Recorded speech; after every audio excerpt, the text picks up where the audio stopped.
Did you know that Pittsburgh's listener-supported radio station, WYEP, has been on the air for over 10 years? We'll celebrate 25 years of member-supported radio with a week of exciting discounted events for you. WYEP celebrates our 30th anniversary with an evening with Patty Griffin. This April is 91.3 WYEP's 35th anniversary. To celebrate our 40th anniversary this year, we're looking back at the history of WYEP. Well, there was a whole lot of work that had to be done because we didn't have any equipment, we didn't have any location, we didn't have any money. You have the big slog of actually putting the money together and putting the station together, and that took years. 2 years went by between the founding of Pittsburgh Community Broadcasting, WYEP's parent organization, and the launch of WYEP. During that time, there was a lot of details to oversee and a lot of paperwork to file. The process dragged on for so long that some of the people involved began to think of other pursuits. He figured it was going to take months to do that, and he would become a traveling member of the circus. That's John Schwartz, one of the founders of WYEP, speaking about another founder, Jeff Smith. Schwartz also says that during the pre-launch period, new DJs had to be trained, and this was achieved with the help of other radio stations in town. At the very beginning, we didn't have facilities of our own. So, any training we did for community people had to be done elsewhere. WDUQ was gracious in helping us to kind of demonstrate our concept. And another station that helped us where we did training was WAMO. Here's one of those early DJs, John Spiegel. WDUQ gave us, I can't remember, something like an hour or two to promote WYEP. Jeff Smith, instead of joining the circus, worked on this sort of proof of concept show before WYEP even existed. We did 3 hours a week, 4 to 5 p.m., Monday, Wednesday, and Fridays. So we could play the kind of music, and I brought in interviews so people we could basically promote the idea that we were going to be doing a radio station. The show was apparently called Random Reports, and here's a clip of what it sounded like in 1973. We invite any of our listeners with similar interests to assemble programs and get in touch with us, and we'll get together and develop some programs.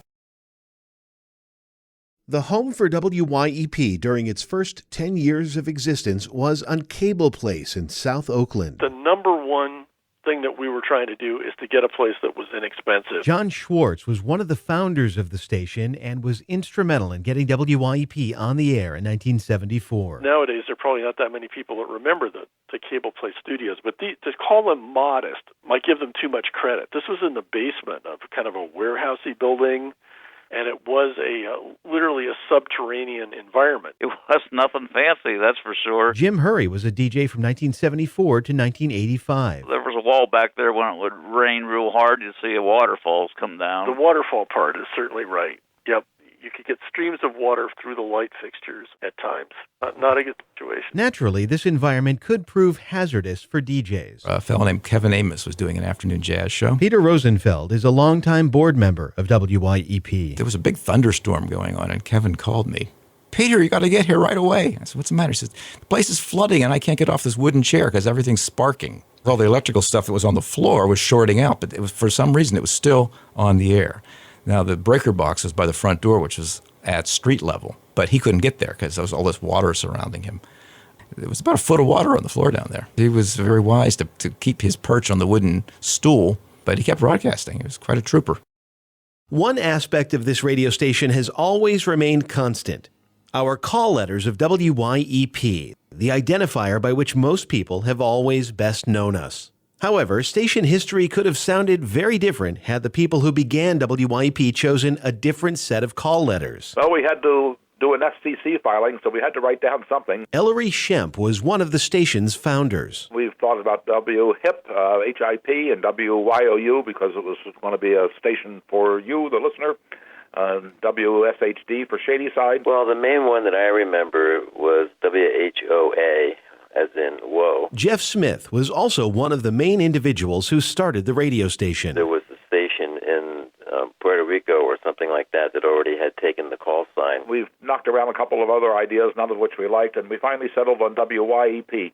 YEP for yep. Yep, it's yes, and that's okay. Yep. I proposed WYEP because it just seems like a positive thing to say. Occasionally, Smith would tell people that YEP was an acronym. Some people were saying, well, what does it stand for? And I thought, well, it might be You Entertain Pittsburgh or You Educate Pittsburgh, but that was really too academic as far as I'm concerned. It's just a positive sense that it comes with it.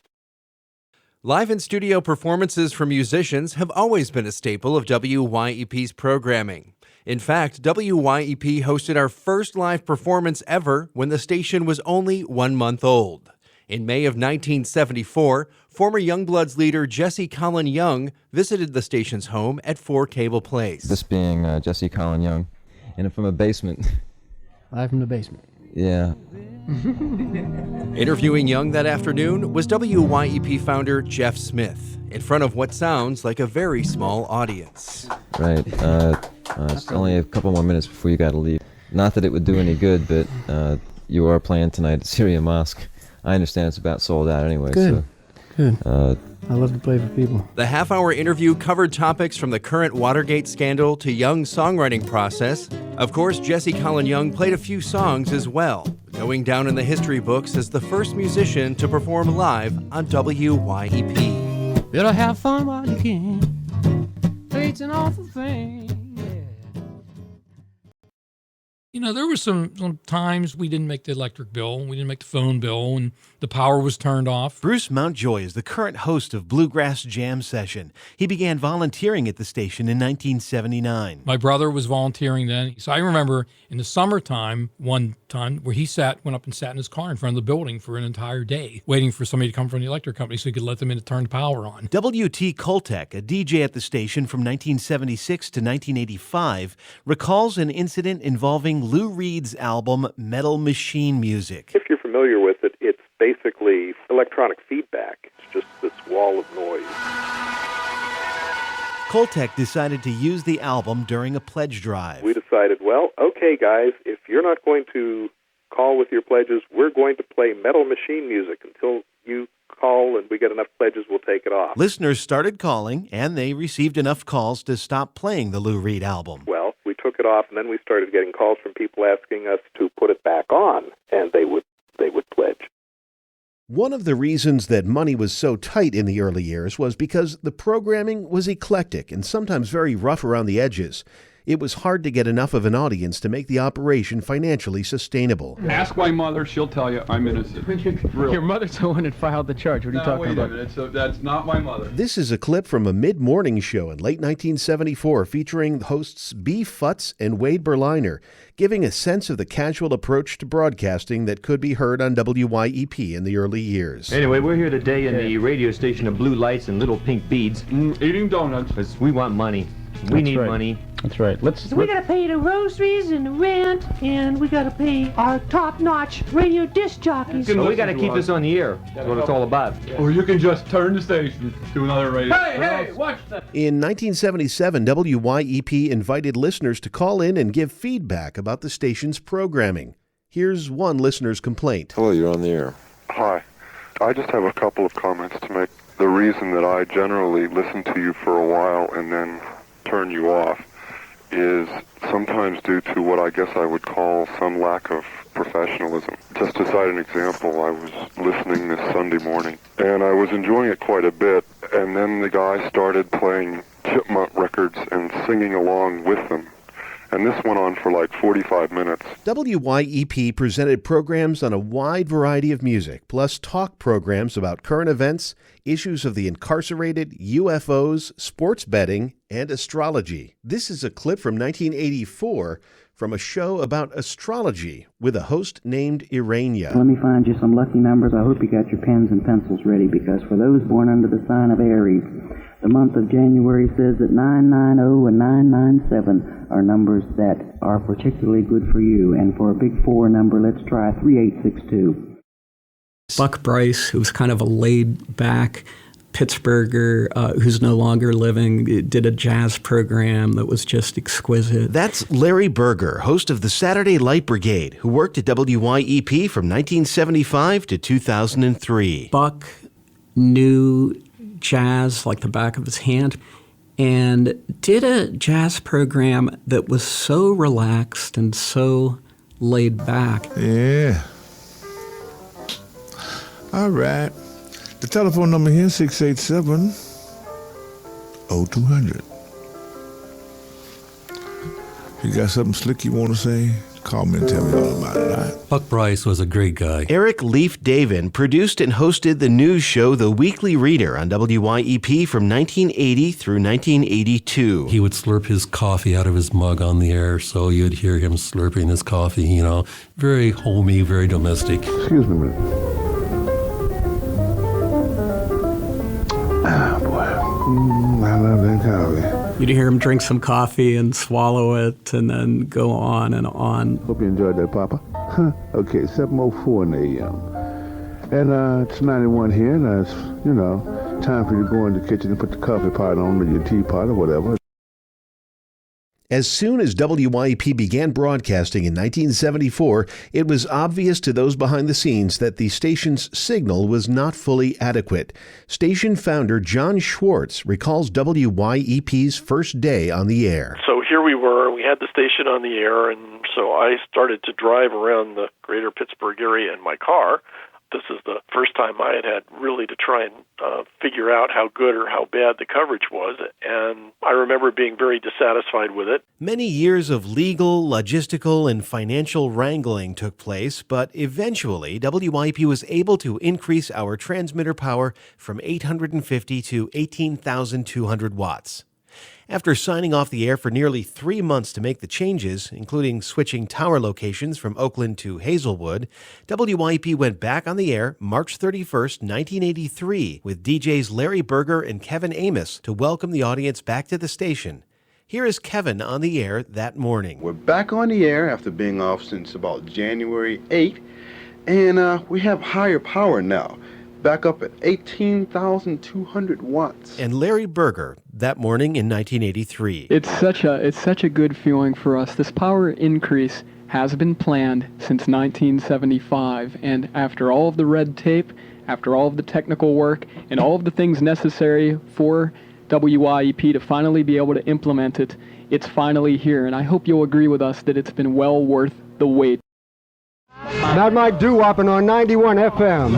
Check it out. Legendary Pittsburgh DJ Mad Mike Metrovich came to WYEP in the 1980s to host an oldies program called the Sunday Night Jukebox. The Saturday Light Brigade's Larry Berger talks about Mad Mike's notoriety. Mad Mike is legendary in other parts of the country. In the 60s, was on a radio station called WZUM and was playing a lot of unusual rock records that didn't get played very often. He called them moldies. I went to a city high school, and there were two names that you talked about all the time, Mad Mike and Porky Chedwick. That was it. Local entertainer Johnny Angel. Mad Mike started out by doing a lot of the teen dances. Mike would turn you on to all the music that you weren't really allowed to listen to. Back in those days, Mad Mike had a great following in Pittsburgh, mostly of young kids that were just tuned into his radio show. Throughout his career, even on his WYEP show, Mad Mike was very protective of his music and would talk or play audio over songs so that they couldn't be recorded from the radio. Former WYEP news producer Eric Leaf Davin describes one technique. He had this little taped maniacal laugh, which was his signature sound, and it's where he got his name, Mad Mike. But the other good thing about Mad Mike, besides the fact that he played this music, was because in those days, YP's tenure on the air was very, very iffy. We were always breaking down. The wiring was shoddy. We were always going off the air. Mad Mike, he had a certain amount of electrical engineering background. He was the only guy who kept us on the air. 11 Jukebox Sunday night, yours truly, Mad Mike Metro. See you later, alligator. After a while, crocodile. We knew what we were talking about. Oh, yeah. Obsession from Animotion. It's 3:18 in the afternoon time. Harry Wagner on a Wednesday afternoon. Harry just loved radio, and he was really a character.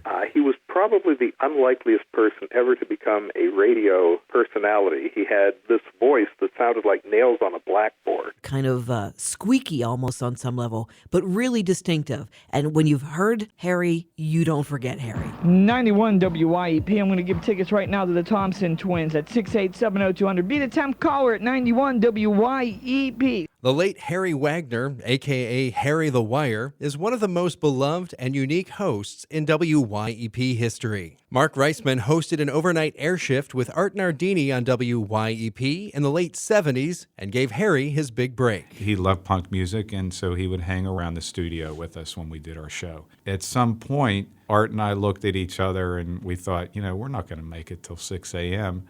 And then we look over there and there's Harry sitting. And we basically said, hey, Harry, here's your chance, man. And Harry was kind of a nervous fellow, pretty wired.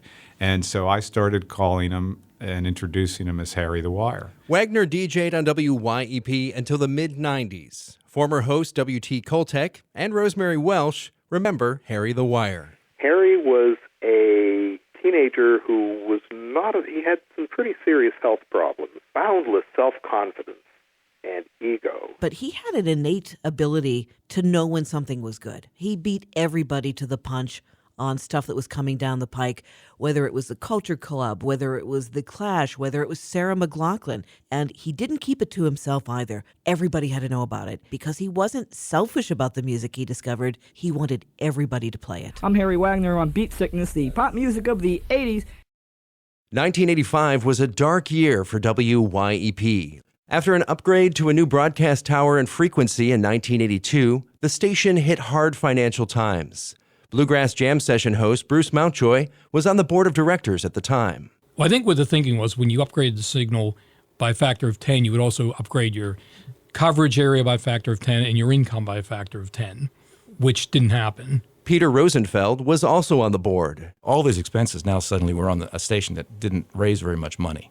Every dollar that went to pay the electric bill was a dollar that didn't go to repairing something. As things started going south, we were off the air more than we were on. Something would blow out, and we would need to find some money to buy a part for the transmitter, a tube or a piece of equipment we needed. WYEP's board of directors decided a major change was needed, and a tough decision was made. That we needed to take the station off the air so that there was no question in terms of FCC compliance, and that we would rewrite the bylaws and come back as a station that was governed under bylaws that were more of a traditional nonprofit organization.